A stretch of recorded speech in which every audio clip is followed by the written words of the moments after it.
गठबंधन के लिए तीसरा झटका नरेंद्र मोदी ने बिहार जाकर दे दिया, क्योंकि वहां इंडी गठबंधन को हमेशा एक उम्मीद रहती कि नीतीश कुमार कोई ना कोई खेल करके मोदी सरकार गिरा देंगे, साथ छोड़ देंगे। लेकिन आज नरेंद्र मोदी बिहार पहुंचे तो नीतीश कुमार ने उनकी तारीफ करने में कोई कसर नहीं छोड़ी। सुनिए नीतीश कुमार को आज उन्होंने प्रधानमंत्री मोदी की कैसे तारीफ की है, सबको कहा कि खड़े हो ताली बजाओ, इनके लिए गजब काम किए हैं बिहार के लिए। के सहारे वोट बैंक की राजनीति करते हैं। पीएम ने घुसपैठियों को बचाने वालों के सामने दीवार की तरह खड़े हो जाने का चैलेंज दिया था और घुसपैठियों को बाहर निकालने के लिए पूरा जीवन लगा देने के लिए अपना समर्पण जो है वो देश के सामने रख दिया था। मैं उन राजनेताओं को भी कहना चाहता हूं,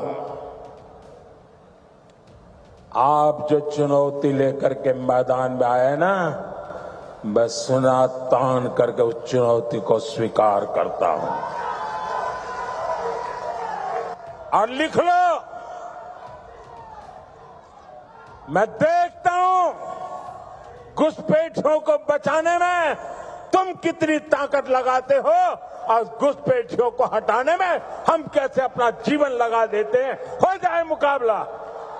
घुसपैठियों को बचाने के लिए निकले हुए लोगों को भुगतना पड़ेगा। मेरे शब्द सुन के रखो, ये देश उनको माफ नहीं करेगा। घुसपैठियों पर किस तरह से एक्शन हो रहा है उसे आप असम से ही समझिए। असम के 30 से ज्यादा गांव में घुसपैठियों की ट्रैकिंग हो रही है। असम के ग्वालपाड़ा, धुबरी, कछार, होजई, नागांव, मोरीगांव में घुसपैठ के खिलाफ बड़ा एक्शन हो रहा है। यहां हजारों बीघा जमीन पर घुसपैठियों का कब्जा हो गया था। अवैध घुसपैठियों से अब तक हजारों बीघा जमीन खाली करवाई गई है। असम में लगातार घुसपैठियों को पकड़ के वापस भेजा जा रहा है। 30 जुलाई को श्रीभूमि जिले से 7 घुसपैठियों को बांग्लादेश भेजा गया। 28 जुलाई को श्रीभूमि से ही 20 अवैध बांग्लादेशी वापस भेजे गए। 8 सितंबर को 18 लोगों को वापस बांग्लादेश भेजा गया। 12 सितंबर को 39 अवैध घुसपैठियों को बांग्लादेश भेजा गया। कुछ सूत्रों का तो कहना है कि बड़ी संख्या में लोग भेजे गए हैं। ये तो ऑफिशियल डेटा है और अनऑफिशियल डेटा इससे भी बड़ा है, ये सोर्सेस कह रहे हैं। घुसपैठियों की इसी समस्या को खत्म करने के लिए पीएम मोदी ने हाई पावर डेमोग्राफी मिशन की शुरुआत की है और पीएम मोदी जानते हैं कि घुसपैठिए देश की सुरक्षा के लिए कितना बड़ा खतरा है। सुनिए एक बार फिर आपको बताता हूं कि देश के लेवल पर क्या एक्शन हो रहा है।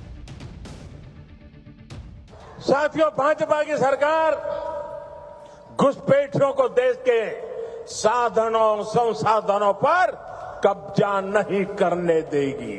ये घुसपैठिए हमारी माताओं, बहनों, बेटियों के साथ अत्याचार करते हैं, ये नहीं होने दिया जाएगा। घुसपैठियों के माध्यम से बॉर्डर के इलाकों में डेमोग्राफी बदलने की साजिशें चल रही है। ये राष्ट्रीय सुरक्षा के लिए बहुत बड़ा खतरा है। इसलिए अब देश में एक डेमोग्राफी मिशन शुरू किया जा रहा है। सिर्फ असम ही नहीं, देश में भी लगातार घुसपैठियों के खिलाफ एक्शन चल रहा है। जैसे अगर आपको बताऊं, ऑपरेशन सिंदूर के बाद सिर्फ मई के महीने में 2000 घुसपैठियों को वापस भेजा गया। इस साल जुलाई तक बांग्लादेश से भारत आने की कोशिश में 1372 लोग पकड़े गए। इतना ही नहीं, इस साल जुलाई तक बीएसएफ ने 3536 लोगों को बिना दस्तावेज के पकड़ा। 2024 में बांग्लादेश से भारत में घुसने की कोशिश कर रहे 2425 लोग भी पकड़े गए थे। साल 2024 में 1049 लोग बिना वैध दस्तावेज के पकड़े गए थे। यानी बड़े लेवल पर इसे मिशन मोड में आगे बढ़ाया जा रहा है।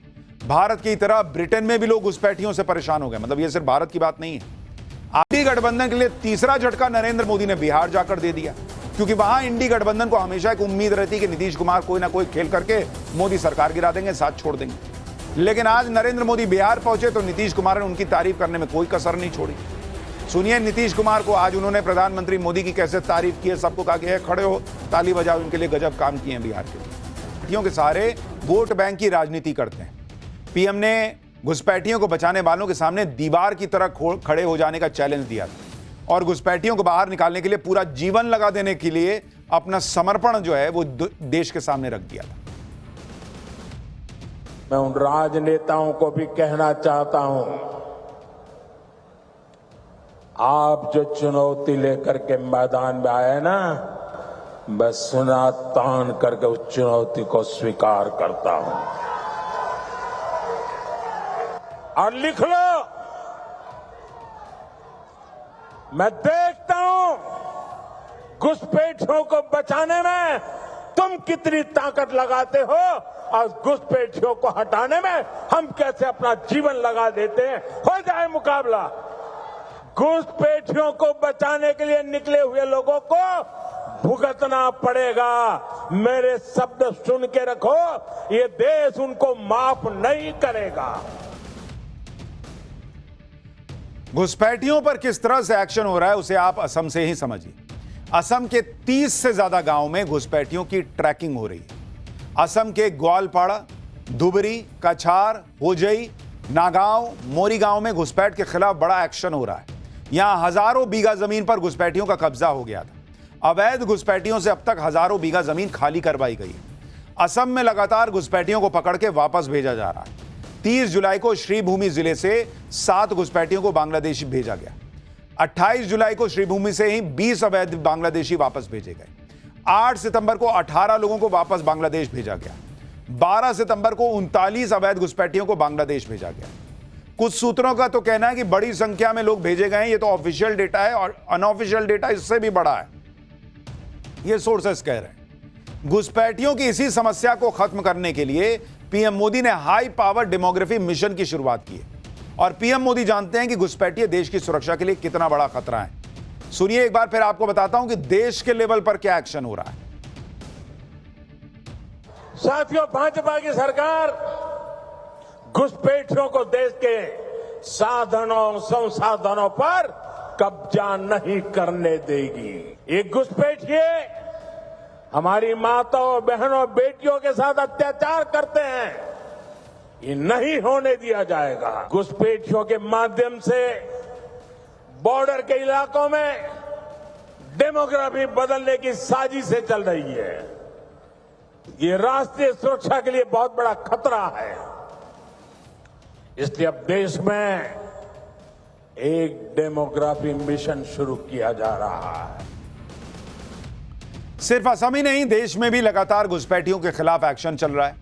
जैसे अगर आपको बताऊं, ऑपरेशन सिंदूर के बाद सिर्फ मई के महीने में 2000 घुसपैठियों को वापस भेजा गया। इस साल जुलाई तक बांग्लादेश से भारत आने की कोशिश में 1372 लोग पकड़े गए।